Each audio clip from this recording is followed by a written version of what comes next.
고린도후서 7장 8절부터 12절 말씀 같이 함께 읽겠습니다. 그러므로 내가 편지로 너희를 근심하게 한 것을 후회하였으나 지금은 후회하지 아니함은 그 편지가 너희로 잠시만 근심하게 한 줄을 알미라. 내가 지금 기뻐함은 너희로 근심하게 한 까닭이 아니요 도리어 너희가 근심함으로 회개함에 이른 까닭이라. 너희가 하나님의 뜻대로 근심하게 된 것은 우리에게서 아무 해도 받지 않게 하려 함이라.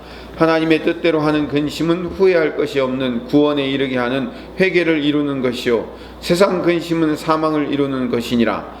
보라, 하나님의 뜻대로 하게 된 이 근심이 너희로 얼마나 간절하게 하며 얼마나 변증하게 하며 얼마나 분하게 하며 얼마나 두렵게 하며 얼마나 사모하게 하며 얼마나 열심 있게 하며 얼마나 벌하게 하였는가. 그러나 그 일에 대하여 일체 너희 자신의 깨끗함을 나타내었느니라. 그런즉 내가 너희에게 쓴 것은 그 불의를 행한 자를 위한 것도 아니요 그 불의를 당한 자를 위한 것도 아니요 오직 우리를 위한 너희의 간절함이 하나님 앞에서 너희에게 나타나게 하려 함이로다. 아멘. 아들과 같은 제자였던 디도가 마케도니아에서 고린도 후서를 쓰고 있는 이 바울에게 도착해서 고린도 교회가 예전과 달라졌고 회개하고 사도 바울 앞으로 돌아와 그 간절함과 그 사랑함이 넘치고 있다라는 그 기쁜 소식을 바울에게 전했습니다. 그러자 바울 일행이 위로를 받고 기뻐했다는 내용이 어제 이야기입니다. 바울은 이 회개하고 돌아온 고린도 교인들에게 대하여 이렇게 얘기합니다. 오늘 본문 8절에 고린도 전서의 내용을 다시 들추는 거예요. 이 고린도 후서 하기 전에 고린도 전서에 대해서 한 두어 달 계속 말씀드렸죠. 고린도 전서 때도 말씀드렸지만 고린도 전서의 내용은 갈라디아서와 마찬가지로 거의 대부분 고린도 교회를 책망하는 내용이었어요. 바울파, 아볼로파, 게바파, 그리스도파 서로 나눠가지고 자기들끼리 서로 싸우고 하나님이 이웃을 사랑하라고 주신 은사를 가지고 자랑하고 교만하고 행했던 그 고린도 교회를 향해서 질책하고 책망하고 그랬던 내용이 고린도 전서였습니다. 그래서 고린도 교인들이 회개하고 돌아서자 고린도 전서에서 바울이 고린도 교인들을 심하게 책망했던 내용이 마음에 걸렸던 모양이에요. 내가 너무 심하게 했구나 라는 그런 걸린 게 있었는데, 그래서 8절에 처음에는 고린도 교인들을 심하게 책망한 고린도 전서를 써서 고린도 교인들이 너무 마음이 상하지 않았는가 근심하게 된 것에 대해서 후회를 했지만 내가 지금은 후회하지 않는다고 얘기해요. 왜냐하면 그렇게 너희들을 강하게 책망해서 너희들이 가슴이 찔림을 받음으로 말미암아 회개하고 그래서 돌아서서 회개하고 이제 사도 바울을 사랑하고 사도 바울 앞으로 돌아오게 되었으니, 사도 바울 앞으로 돌아오게 됐다는 것은 사도 바울 앞으로만 돌아온 것이 아니라 다시 사도 바울이 전한 복음 예수 그리스도 앞으로 돌아오게 되었으니 고린도 교인들에게 처음 썼던 편지, 다시 말하면 그들을 근심케 했던 편지, 그것이 잠시만 근심하게 한 것이 된 것이다. 오히려 그것이 그들을 회복시키고 그들을 다시 돌아오게 만들 수 있는 좋은 약이 되었다라고 설명하는 게 그게 오늘 본문의 이야기인 거죠. 그 9절에 이제는 바울이 기뻐할 수밖에 없게 된 이유는 오히려 고린도 교인들이 그 책망의 편지를 받고서 근심하고 고민했기 때문에 회개하게 되었고, 그래서 결과적으로 그게 잘된 일이지 않느냐라고 얘기하는 거예요. 9절 후반절부터는 하나님 앞에서의 근심이라는 주제로 바울이 이제 살짝 설교합니다. 설교로 넘어가요. 그러니까 내가 너희들을 그 고린도 전서라는 그 편지를 통해서 너희들을 심하게 책망하고 해서 너희들을 좀 근심하게 만들었지만 이것은 하나님 앞에서의 근심이다라는 거죠. 그래서 제가 오늘 말씀 제목을 하나님 앞에서의 근심이라고 정했습니다. 하나님 앞에서의 근심, 또 다른 말로 바꿔 얘기하면 하나님이 주시는 근심은 오히려 그것이 약이 되어서 회복할 수 있는 도구가 된다, 이렇게 얘기하는 거예요. 그리고 바울 일행으로부터 결국은 어떤 손해도 보는 것이 없는 것이 됐다, 이렇게 얘기하는 거예요. 세상이 주는 근심은 내 마음에 내 몸에 이 근심과 손해를 일으키지만, 여러분 한번 생각해 보세요. 스트레스를 받아가지고 막 짐이 되고 근심이 쌓이고 고통스럽고 하면 어떻게 돼요? 나중에 몸까지 아프잖아요. 결국 마음도 아프고 몸도 아프고, 세상이 주는 근심은, 세상이 주는 스트레스는 몸과 마음을 버릴 수밖에 없어요. 그런데 하나님이 주시는 근심은 어떻다고요? 손해볼 것이 없다는 거예요. 10절에 보니까 하나님의 뜻에 맞게 마음 아파하고 고민하는 것, 즉 하나님의 뜻에 맞는 근심은, 하나님이 주시는 근심은 회개하게 만들어서 구원에 이르게 함으로 후회할 근심이 아니다, 이거죠. 반대로 얘기하면 세상 일로 마음 아파하는 것은 결국 죽음에 이르게 된다라는 거예요. 11절에 하나님 앞에서의 근심 또는 하나님이 주시는 근심은 고린도 교인들에게 얼마나 많은 변화를 일으키냐 이거죠. 여러분이 나타낸 그 열성과 변호와 그 의분과 그 두려워하는 마음과 그리워하는 마음과 그 열정과 그 응징은 참으로 놀라운 것이라는 거죠. 칭찬을 하고 있어요. 여러분들이 내가 지금 고린도 전서라는 편지를 써서 좀 마음을 좀 근심케 했지만, 그걸로 말미암아 여러분들이 회개할 수 있는, 그리고 다시 회복할 수 있는 동력을 얻지 않았느냐.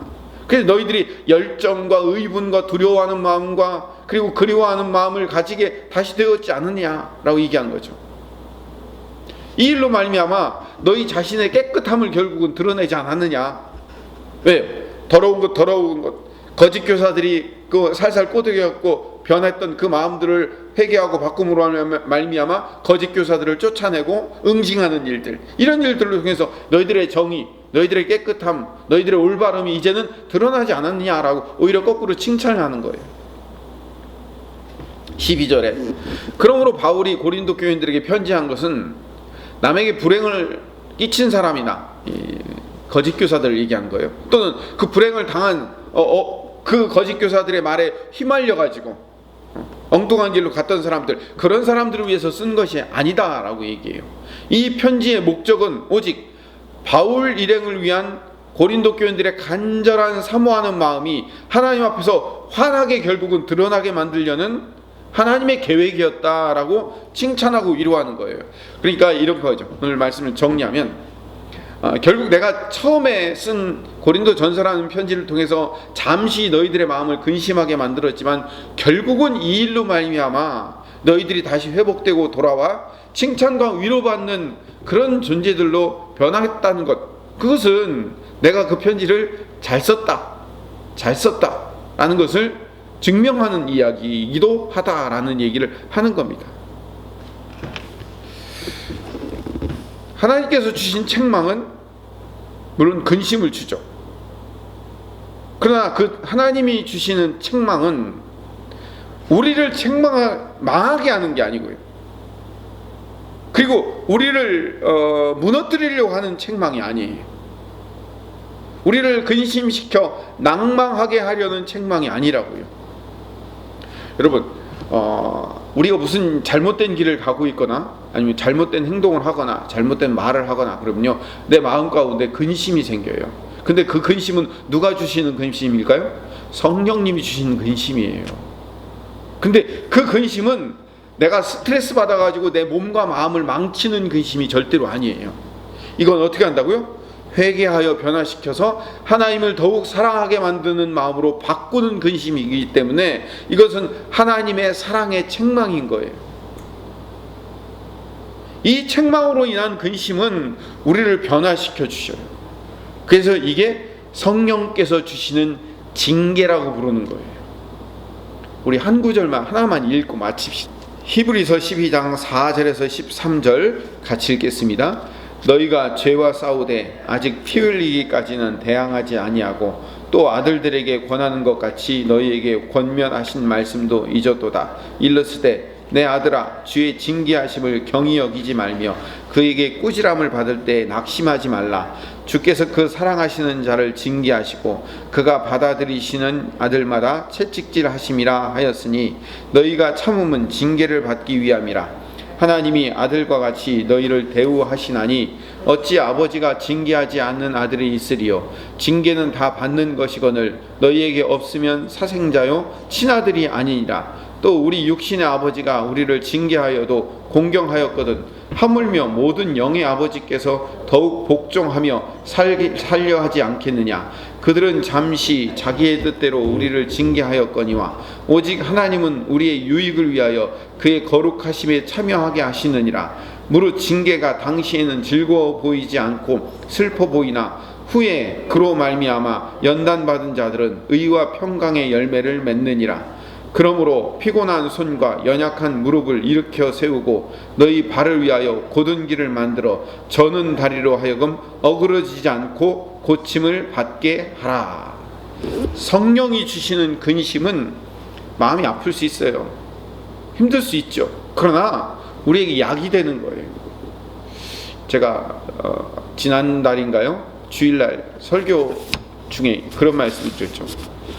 물론 코로나19는 여러 가지 과학적인 현상에 의해서 이렇게 저렇게 해가지고 우한에서 발현해서 전 세계로 퍼져서 그렇지만요, 제가 생각하는 영적인 개념은요, 하나님이 우리 그리스도인들을 책망하기 위해서, 교회들을 책망하기 위한 하나님의 계획이라고 저는 생각합니다. 우리가 다시 회개하고 우리가 다시 본질, 예수 그리스도의 복음이라는 그 본질 앞으로 다시 돌아오게 만드시려는 하나님의 계획이라고 생각합니다.